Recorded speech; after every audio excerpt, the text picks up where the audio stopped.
Olá, meus amigos, minhas amigas, estamos chegando com mais um encontro, com mais um programa, com mais um momento de reflexão, o nosso espaço semanal para reflexão, que nós decidimos chamar de Caminhando Juntos.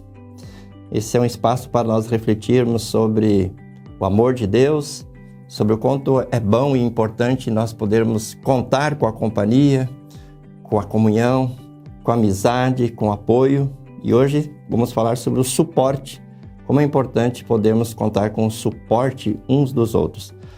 O nosso tema hoje é Juntos Suportando-nos Mutuamente em Amor. Juntos Suportando-nos Mutuamente em Amor. Eu sou o pastor Geraldo Valmir Schiller, sou presidente da Igreja Evangélica Luterana do Brasil. Com muita alegria, sempre ocupo esse espaço no nosso programa Caminhando Juntos, para compartilhar com você o amor de Deus e o quanto é bom pertencermos à igreja, o quanto é bom pertencermos ao corpo de Cristo. E a nossa reflexão desse dia, ela está fundamentada nas palavras de Deus, escritas, divinamente inspiradas pelo apóstolo Paulo, aos Colossenses, no capítulo 3, versículos 13 e 14, onde nós lemos assim: Suportai-vos uns aos outros, perdoai-vos mutuamente, caso alguém tenha motivo de queixa contra outrem. Assim como o Senhor vos perdoou, assim também perdoai-vos. Acima de tudo isso, porém, esteja o amor, que é o vínculo da perfeição. Veja que o apóstolo começa falando aqui, suportai-vos uns aos outros. Esta talvez, queridos irmãos, seja uma das palavras que normalmente as pessoas interpretam de uma maneira errônea, de uma maneira pejorativa. Suportar-se não é aguentar as pessoas a todo custo. Não é aguentar as pessoas apesar das suas dificuldades, das suas chatices, das suas intolerâncias, dos seus pontos de vista contrários aos nossos, muitas vezes. O suportar aqui tem a ideia de dar sustentação. Por exemplo, um edifício, ele não cai, ele não desaba porque ele tem algo que o suporta, ele tem um fundamento, ele está muito bem construído com escoras, com suporte suficiente para que a construção permaneça de pé. Suporte aqui no sentido de servir de apoio, de dar sustentação para que o outro não caia. Então, quando o apóstolo diz suportai-vos uns aos outros, ele está entendendo que dentro da igreja, entre o povo de Deus, é necessária a prática de um apoiar o outro, de um ajudar o outro, dentro daquele espírito que o mesmo apóstolo escreve aos Coríntios, em 1 Coríntios 10, 12, onde ele diz, aquele que pensa estar em pé, veja que não caia. Então, observa, querido irmão, que o apóstolo tem esse pressuposto de que qualquer cristão pode cair. Aquele que está de pé, ou aquele que pensa em estar de pé, o apóstolo tem o entendimento que a pessoa pode tropeçar e pode cair. E aqui tropeçar e cair significa cair em pecado, se afastar do caminho de Deus, se afastar da graça de Deus, se afastar da comunhão da igreja, se afastar do caminho da salvação. Então, qualquer um pode cair. E quando ele tem em mente esse risco, esse perigo que qualquer cristão corre ou pode correr, então esse conselho, suportai-vos uns aos outros.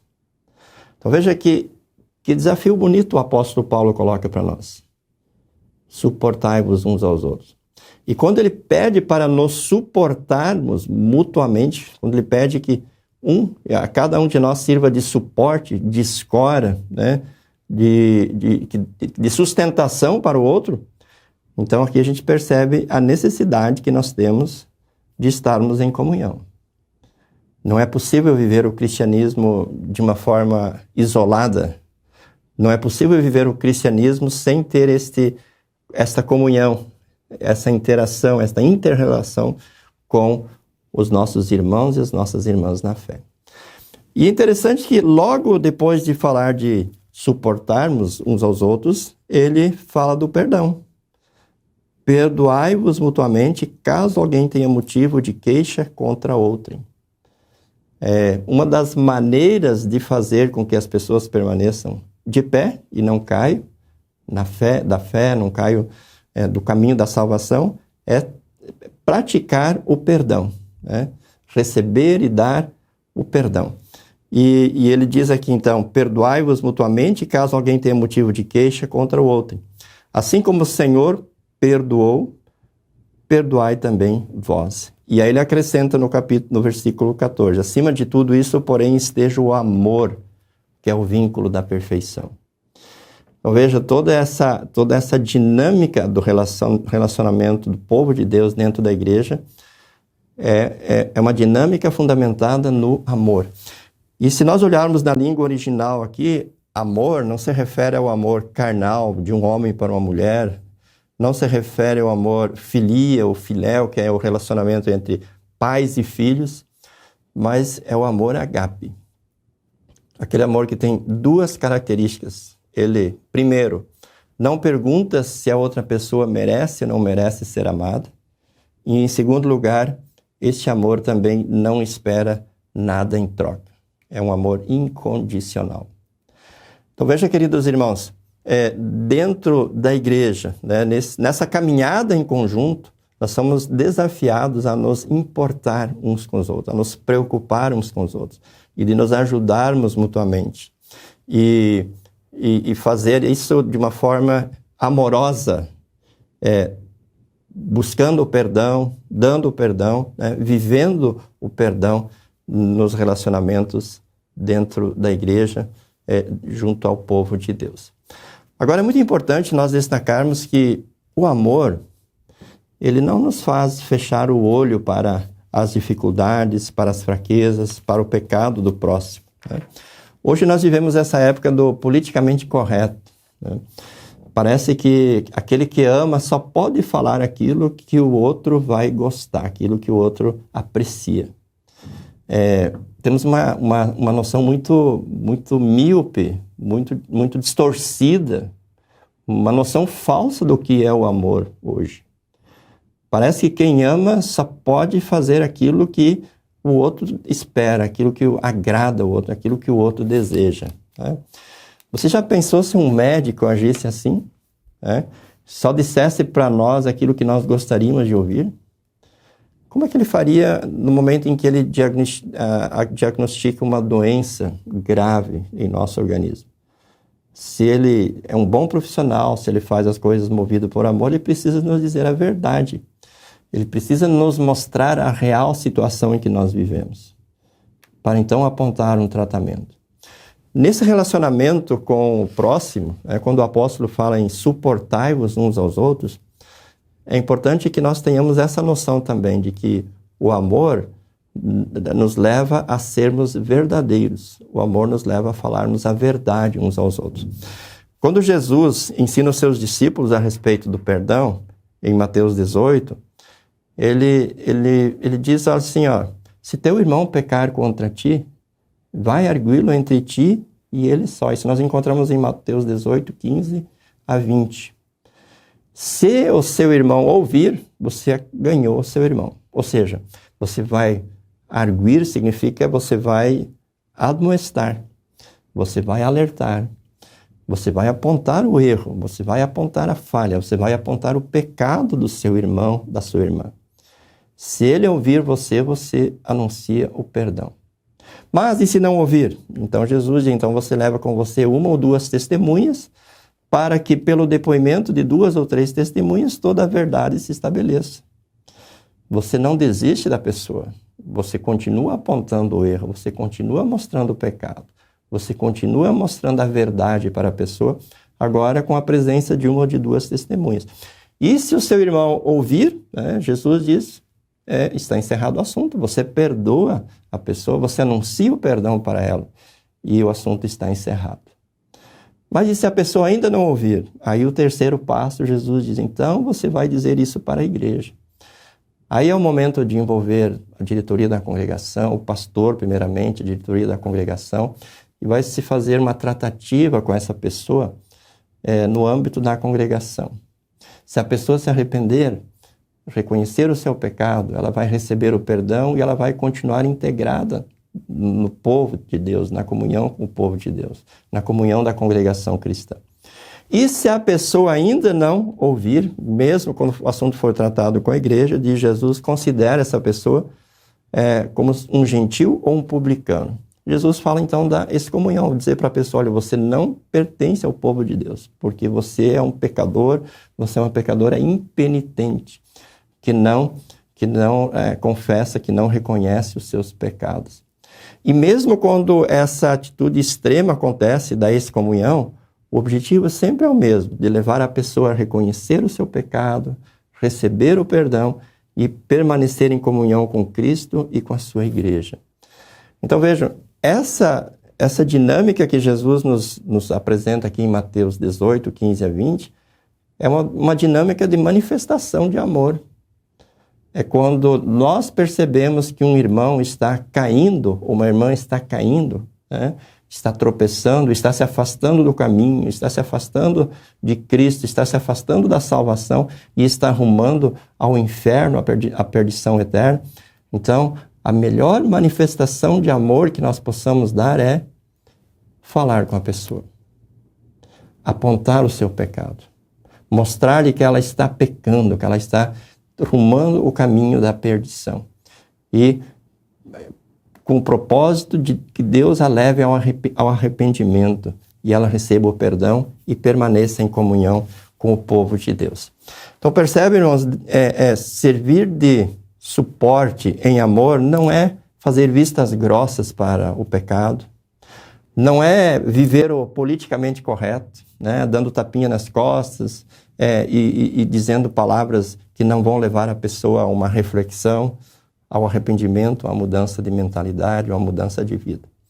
Demonstrar o amor é agir como Cristo agiu, como diz Paulo na carta aos Colossenses, assim como Cristo perdoou, perdoai vós também. Assim como Jesus agiu, né? Ele veio ao nosso encontro, ele cumpriu a lei em nosso lugar, ele deu a sua vida na cruz. E do alto da cruz, quando as pessoas cuspiam nele, jogavam pedras nele, ele disse, Pai, perdoa-lhes porque não sabem o que fazem. Veja, então, o que Jesus mais queria naquele momento é que as pessoas que o agrediam fossem perdoadas. Assim também nós cristãos, que somos convidados a sermos suportes uns aos outros, para que ninguém caia, para que todos permaneçam firmes até o fim e recebam a coroa da vida eterna, nós precisamos trabalhar com muita seriedade, com muita responsabilidade, o ofício das chaves que Jesus deixou conosco. O ofício das chaves é o poder peculiar que Cristo deu à sua igreja na terra de perdoar os pecados aos pecadores penitentes e de retê-los aos impenitentes enquanto não se arrependerem. Eu acho que falta bastante isso, não é verdade, meu amigo, minha amiga, nos dias de hoje na igreja? Eu acho que uma grande parte dos problemas que nós temos nas congregações cristãs está relacionado a isso. Muitas pessoas se perdem, muitas pessoas deixam de frequentar as congregações, deixam de frequentar a igreja, porque tropeçaram, ou estão tropeçando e estão caindo. E quem de nós vai atrás dessas pessoas? Os pastores? Será que essa é uma responsabilidade apenas dos pastores? Sim, é dos pastores. Os pastores são os líderes espirituais das congregações. Mas essa é uma responsabilidade de cada um de nós. O salmo dessa semana, quem foi na igreja nesse final de semana, deve ter ouvido a leitura do Salmo 32, e eu tenho aqui a nova tradução na linguagem de hoje. Davi foi um homem que tropeçou de uma forma muito feia. Ele caiu de uma forma escandalosa, vergonhosa. Ele cometeu adultério com uma mulher chamada Batseba. E mais ainda, ele tramou a morte de Urias, o marido de Batseba. E ele então foi visitado por um pastor, por um profeta chamado Natã, e foi admoestado, e foi levado a reconhecer o seu pecado, a confessar o pecado, e ouvir o anúncio do perdão. E ele então no Salmo 32 e no Salmo 51 ele fala com muita propriedade a respeito de pecado e de perdão. E no Salmo 32, versículos 1 e 2, ele diz assim: feliz aquele cujas maldades Deus perdoa. Olha que coisa impressionante. Feliz aquele cujas maldades Deus perdoa. Se você quer servir de suporte para um irmão, para uma irmã, se você quer que o seu irmão, a sua irmã sejam felizes, a melhor maneira de fazer isso é levar a pessoa a estar em comunhão com Jesus e receber o perdão. E o salmista Davi continua: e cujos pecados ele apaga. Feliz aquele cujas maldades Deus perdoa e cujos pecados ele apaga. E no versículo 2 ele diz: feliz aquele que o Senhor Deus não acusa de fazer coisas más e que não age com falsidade.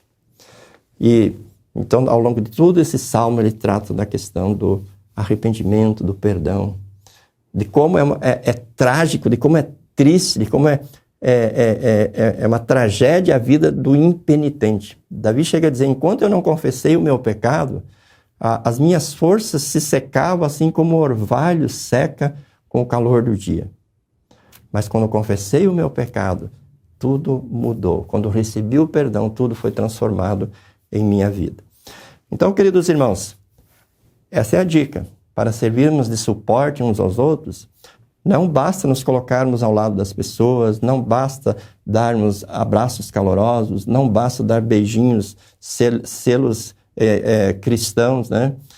Não basta nós apenas dizermos o que as pessoas gostariam de ouvir.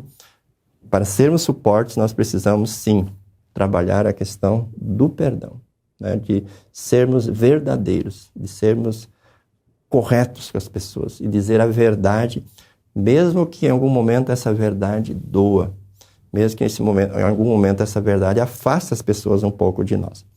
Para terminar, irmãos, algumas dicas que eu queria deixar para vocês bem rapidinhas, né? Algumas dicas. É muito importante neste ser suporte para as pessoas, ouvirmos as pessoas. Praticamente se perdeu essa prática, a paciência de sentar e ouvir as pessoas atentamente, pacientemente, enquanto elas queiram falar. Precisamos estar ao lado das pessoas e ouvir, para entendermos o que está se passando com elas. Uma outra dica: não derramar sobre as pessoas as nossas mágoas e decepções. Olha quantas vezes acontece, né? Você vai conversar com alguém, você está triste, você talvez até gostaria de confessar algum erro, algum pecado que cometeu, mas a pessoa ouve você por alguns minutos e ela passa então a derramar sobre você as suas mágoas, as suas decepções, os seus problemas. E você, ao invés de sair da presença dela edificado, fortalecido, né, com o apoio, com o suporte que você esperava, você sai ainda mais sobrecarregado. Então, se isso não é bom para você, não faça para as outras pessoas, né? Não derrame sobre alguém as suas mágoas, as suas decepções, especialmente as suas mágoas e decepções em relação à igreja, em relação a irmãos da igreja, em relação ao pastor. Isso não vai fazer bem. Você não vai estar sendo suporte para alguém quando você fizer isso. Pelo contrário, você vai estar jogando uma tonelada de fardo sobre o seu irmão, sobre a sua irmã, que talvez ele não vai suportar, ou que talvez vai derrubar ele com mais rapidez ainda. Uma outra dica: não fale mal das pessoas ou das instituições para a pessoa que precisa ser suportada por você. De nada adianta você falar mal do governo, de nada adianta você falar mal do seu time de coração, de nada adianta você falar mal da família ou das famílias, de nada adianta você falar mal da igreja, do pastor, dos irmãos da igreja. De nada adianta você falar mal de pessoas e instituições. Isso não vai resolver. Isso só vai piorar as coisas. Você não vai estar sendo suporte para a pessoa ao fazer isso. Pelo contrário, você poderá estar sendo pedra de tropeço para elas, né? Uma outra dica: procure transmitir otimismo, né? Esperança, mas não um otimismo, uma esperança vazia, mas um otimismo e uma esperança a partir das promessas de Deus. A partir do Deus que, na teologia da cruz, promete estar conosco, de caminhar conosco, de não nos abandonar, de nos ajudar em nossas fraquezas, em nossas angústias, e acima de tudo um Deus que é rico em perdoar, que está sempre pronto a nos perdoar. E uma última dica, poderia dar muitas dicas aqui, mas hoje vou me limitar a mais uma apenas. Transmita para as pessoas uma visão escatológica. O que significa isso? Procura mostrar para as pessoas que nós estamos caminhando pelo deserto. A marcha da igreja, ela é simbolizada na Bíblia como uma marcha pelo deserto. E caminhar no deserto não é fácil. O deserto é cheio de perigos, é cheio de armadilhas, é cheio de limitações, de escassez e de uma série de dificuldades. Mas depois do deserto vem a terra prometida. Se nós olharmos as cartas de Pedro, de Paulo, mas especialmente de Pedro, nós vamos ver que ao falar com pessoas que estavam praticamente desabando por causa das perseguições, Pedro fala da ressurreição de Jesus e aí ele aponta para a coroa da vida eterna. Ele aponta para a herança, para a vida eterna nos céus. E diz que enquanto a gente caminha lá, mesmo que a gente sofra, a gente é guardado pelo poder de Deus. E aquilo que Deus permite que a gente sofra é para o nosso bem, para que o valor da nossa fé brilhe assim como o ouro, né? O ouro que é purificado pelo fogo, né? Então, quando a gente quer conversar com as pessoas e a gente quer servir de suporte com elas, e a gente pode, e a gente deve fazer isso, porque a palavra de Deus nos recomenda, é muito importante que nós transmitamos para pessoas, ou para as pessoas, essa visão escatológica. Levar elas, pela palavra de Deus, a olhar além dos problemas, além das dificuldades momentâneas, além dos problemas e das dificuldades terrenas. Levá-los a olhar para a eternidade.